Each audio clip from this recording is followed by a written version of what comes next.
കൊല്ലത്ത് കുടിവെള്ളം ശേഖരിക്കാൻ പോയ വീട്ടമ്മ വള്ളം മറിഞ്ഞു മരിച്ച സംഭവത്തിൽ വാട്ടർ അതോറിറ്റി ഓഫീസ് മഹിളാ കോൺഗ്രസ് പ്രവർത്തകർ ഉപരോധിച്ചു.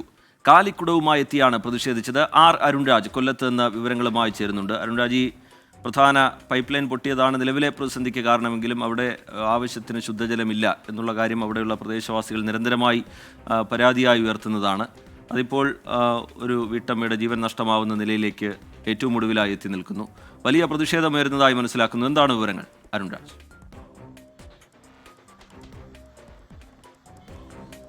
റിജിത്ത്, 4 ദിവസം മുമ്പ് നമ്മൾ തന്നെ ഈ തുരുത്തിലടക്കമുള്ള കുടിവെള്ള പ്രശ്നം പ്രേക്ഷകർക്ക് മുമ്പിലേക്ക് എത്തിച്ചതാണ്. അതിന് പിന്നാലെയാണ് ഇന്നലെ ഈ കുടിവെള്ളം ശേഖരിക്കാൻ വള്ളത്തിൽ പോയ സന്ധ്യ സെബാസ്റ്റ്യൻ എന്ന വീട്ടമ്മ ഈ വള്ളം മറിഞ്ഞ് അപകടത്തിൽപ്പെടുകയും മരിക്കുകയും അടക്കം ചെയ്തത്. ഈ സാഹചര്യത്തിലാണ് വലിയ രീതിയിലുള്ള പ്രതിഷേധം തുരുത്ത് നിവാസികളുടെ ഭാഗത്തുനിന്നും വിവിധ രാഷ്ട്രീയ കക്ഷികളുടെ ഭാഗത്തുനിന്നും അടക്കം ഉണ്ടാവുകയും ചെയ്തു. ഇന്ന് സന്ധ്യ സെബാസ്റ്റ്യന്റെ സംസ്കാരം പൂർത്തിയായതിന് തൊട്ട് പിന്നാലെയാണ് മഹിളാ കോൺഗ്രസിന്റെ പ്രവർത്തകരും നേതാക്കളും ചേർന്ന് ഈ ജലവിതരണ അതോറിറ്റി അസിസ്റ്റന്റ് എഞ്ചിനീയറുടെ ഓഫീസ് ഇടപ്പള്ളിക്കോട്ടയിൽ ഉപരോധിച്ചത്.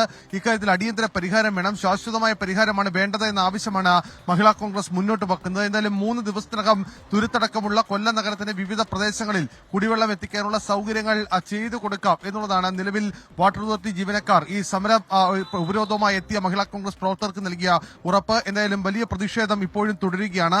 9 ദിവസമായി തുരുത്തടക്കമുള്ള കൊല്ലം നഗരത്തിലടക്കം കുടിവെള്ളം കാര്യമായ രീതിയിൽ എത്തുന്നില്ല എന്നുള്ളത് യാഥാർത്ഥ്യമായി തുടരുകയും ചെയ്യുന്നു. അരുൺരാജ്, ആവശ്യത്തിന് കുടിവെള്ളം ആ മേഖലയിലേക്ക് തുരുത്തുകളിലേക്ക് എത്തിക്കുക എന്നുള്ളതൊക്കെ വളരെ പ്രധാനമാണ്. ഇപ്പോൾ ഒരു നേരത്തെയുള്ള അവസ്ഥയിലേക്കെങ്കിലും കാര്യങ്ങൾ എത്തിക്കുക എന്നുള്ള നിലയിൽ ഈ പൊട്ടിയ പൈപ്പിൻ്റെ നിർമ്മാണം അത് ഉടനെങ്ങാൻ പൂർത്തിയാവുന്ന നിലയുണ്ടോ അരുൺരാജ്?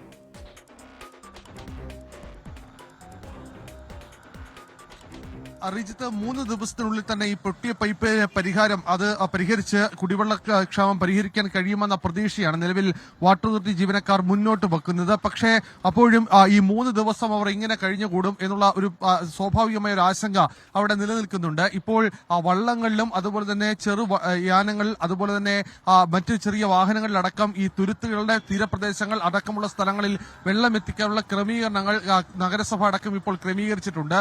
മറ്റൊന്ന് ഈ ശാസ്താംകോട്ട കുടിവെള്ള പദ്ധതിയെ കൂടാതെ ഞാങ്കടവ് കുടിവെള്ള പദ്ധതി അതുകൂടി യാഥാർത്ഥ്യമാക്കണം എന്നുള്ളതാണ് പ്രധാനമായി ഇപ്പോൾ ഉയരുന്ന ഒരു ആവശ്യം. അതായത് ശാസ്താംകോട്ടയെ മാത്രം ആശ്രയിച്ചാണ് കൊല്ലം നഗരവും ഈ തുരുത്തും അടക്കമുള്ള സ്ഥലങ്ങളിലെ കുടിവെള്ള പദ്ധതി ഇപ്പോൾ മുന്നോട്ട് പോകുന്നത്. അത് പോരാ, ഞാങ്കടവിൽ കൂടി ആ പദ്ധതി അത് ഉടൻ യാഥാർത്ഥ്യമാക്കിയാൽ ഒരു ബദൽ മാർഗമെന്ന രീതിയിൽ മറ്റൊരു വഴിയിൽ കുടിവെള്ളം എത്തിക്കാൻ കഴിയുമെന്ന പ്രതീക്ഷയും ഇപ്പോൾ നാട്ടുകാർ പങ്കുവെക്കുന്നുണ്ട്. എന്തായാലും അതിനുള്ള നടപടിക്രമങ്ങൾ വേഗത്തിലാക്കാനുള്ള ഇടപെടൽ ഉണ്ടാകുമെന്ന് MP കൂടി ഇന്ന് അറിയിച്ചിട്ടുണ്ട്. ശരി, ആർ അരുൺരാജ് കൊല്ലത്ത് നിന്ന് വിവരങ്ങൾ പങ്കുവെക്കുകയായിരുന്നു.